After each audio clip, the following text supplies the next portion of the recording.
Hail and well met, and welcome to Dungeondraft, a channel about creating original D&D content right here for you. Please consider supporting us on Patreon at Dungeondraft, or subscribing to let us know you've liked this channel. Alright, today we'll be making a Treetop Haven settlement map in Dungeondraft, a great piece of software for map creation. Also, if you have a good idea of a recommendation for our next video, please comment it, because we here at Dungeondraft would love to hear your ideas. Let's dive right in. Alright, let's open up an A3 map, and you'll notice that the width is usually 16 tiles, but for this map, let's change it to 17 tiles instead, so that it all fits on. Now let's go into the design tool, and go straight into the wall tool. And 3 spaces from the left edge, and 2 spaces from the top. Let's draw an octagon with the vertical and horizontal sides of 3, and diagonal sides going across 2 squares. Now let's draw a passageway about 4 by 2 tiles long, and then a smaller octagon on the end of that.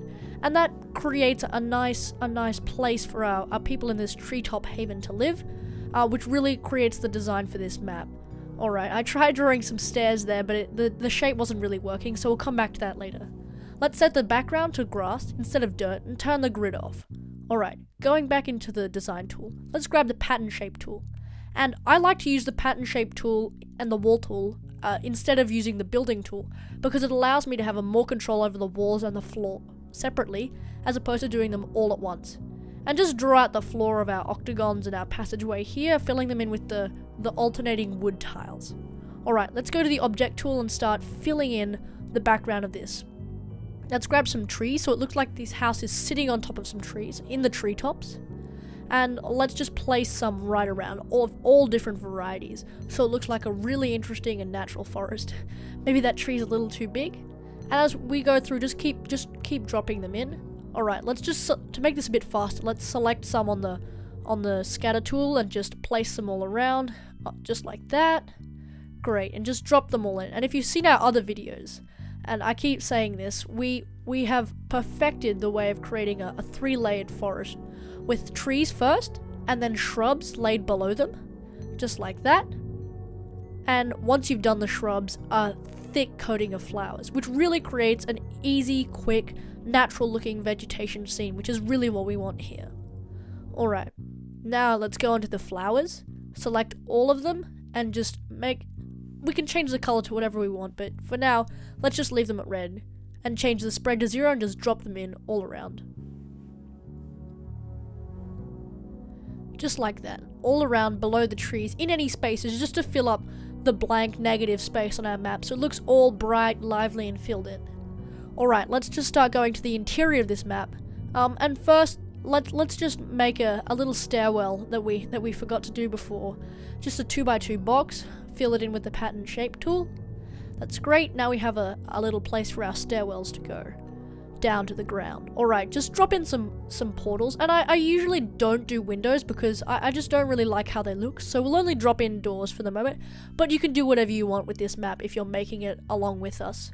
Alright, now we'll grab a carpet or the base for this, but we have to choose a color scheme that'll go well with this treetop map. So let's choose that light purple down at the bottom left of the color scheme, and just drop in some carpets all around the area just to create the base of the scene. And let's try and find a nice looking staircase to put in our stairwell. That one doesn't really work because it looks like going to a higher floor. That one's too small. How about this one? No, too small again. But that one's perfect. So we'll just drop that right in. Alright. We kind of had 3 areas to this, which is the main living area, the smaller octagon to the right, and the passageway. So I like to do the bedrooms first. Drop in a big double bed. Alright, and then we'll get a carpet below it. Set the rotation to 90 degrees, or rather 0 degrees. And grab an end table and put it next to the bed. We'll fill that in later. And I always like putting chests next to the bed. I don't know why, at the base of the bed. But I don't know, for me it makes it look more natural, like these people are protective of their belongings. Now let's put a wardrobe on rotation 0 on the top corner, and let's just zoom in a bit to 150% so we can see our map a bit better. Alright, let's grab a table, do some rotation to it, which is really important so it doesn't just look like a straight, you know, even map, which is not really what bedrooms look like. They look all, you know, crazy. So we'll put everything mostly on an angle unless they're supposed to be aligned to the wall, as these bookshelves are supposed to be. And working in octagons is tricky because you don't really know the angles that they're supposed to go at. So 45 and 135 degrees. Sorry, negative 45 and 135 degrees is what we're putting these bookshelves at. Then just drop in a desk, and we'll put some books on the table, maybe some papers on the desk. That one's a bit too big.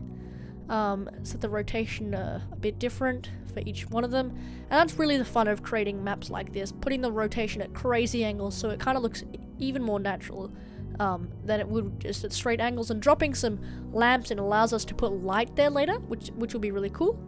Now let's set some benches at rotation 0 for the entryway, where guests can sit down, put their cloths and cloaks in, and maybe a little welcome mat like that. Alright, we want a bowl of swords. Maybe these people are kind of adventurers, or, you know, just like to have swords around. And dropping in torches at either end of the passageway, we'll add light to that later as well. Alright, now it's time to add some light to the stairwell by dropping some torches in. And now we move on to the big room. This will take the majority of our time, but it will be worth it. Alright, let's drop in a big dining table and set the scene here with some chairs. Maybe these people like to have comfortable chairs. Alright, set the rotation here, but you see, since we've done the carpet first, we'll have to send it to the back every time we put an object down. So we get these 3 layered effects. So just drop in the chairs where you think they'll go, and we'll move the carpet to the back later. See, just drop them in there at different angles, and then go on to the select and send the carpet to the back. And then now we can adjust the chairs if we got it a bit wrong while we were doing it blindly. Alright, let's grab some plates. Put them all the way over.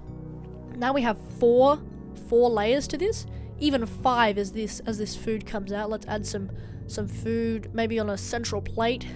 But the meat's a bit too big for that, so let's go back to these plate options, try and find a platter, just like that. Alright, maybe they'll be having a nice dinner of, I don't know, fish and greens and herbs, spices. That looks good. Just drop in different food on each of the plates, and now that just looks like a dinner scene, which is really what we were going for. We want to add a jug, but there's no jug item, unfortunately. Maybe later. And this is how I like to do fireplaces. Set the size of these flames you get to very, very small, and just drop them in at the front of the fireplace. And then we can add light to that later. That'll be the main source of light for this room. Alright, set the rotation for this rug on 90 and drop it to the back, because people like to have fancy animal skins next to their fire, so we'll do that here.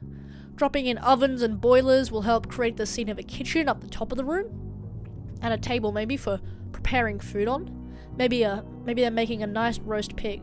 Don't forget to set the scale back to 1 and change the rotation if it's not supposed to be a fixed down straight object like this roast pig should be.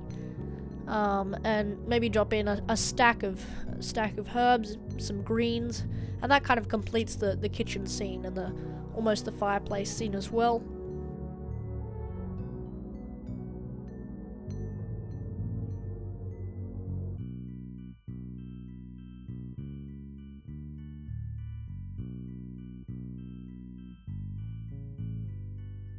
Alright, adding some chairs to the fireplace and around the bookshelf really helps create this scene. Alright, now that we've done that, we'll add some books to the scene to help create, you know, maybe these people are literate, they like to read, like to do all sorts of stuff like that. And maybe we'll add some shelves at those crazy angles we were doing before, the negative 45, and maybe a bigger shelf at oop, that's not quite the right angle, 45 again, there we are, and drop it maybe on that bottom right wall, or maybe a desk there would be good. In fact, we had that one in the bedroom, so how about we'll get rid of this, and drop in 2 desks that might be a bit different, give them a bigger working space, and this is kind of what we're aiming for in this cozy scene here in the main living space. A bookshelf, fireplace, a dinner table, a kitchen, a desk, it's all happening here. Alright, just make way for the desk here and put a chair beneath it, maybe like that one we used in the bedroom. Alright, drop it under, that's great, just let's put some papers on it. Yep, that looks good. Even though we had that thing at 0, it kind of looks alright as a contrasting with the crazy angles of the desk. Putting a bottle on the table almost completes the scene, and in fact, I think let's just zoom out and have a look at what we've done so far. That's pretty good for about 10 minutes work. Alright, the final touch to this scene will be adding environment lighting, which will make to a light green, I suppose. Now let's get the furthermost left light for the fireplace and one for the boiler. Set the intensity down on all those torches, otherwise it'll get really bright in there really fast. So 0.8 and 0.5 intensity for some of the torches in order to make it not too bright in there. And this lighting just completes the scene. And that's it. We have our Treetop Haven. Just save it as Treetop Haven, and I think we're done.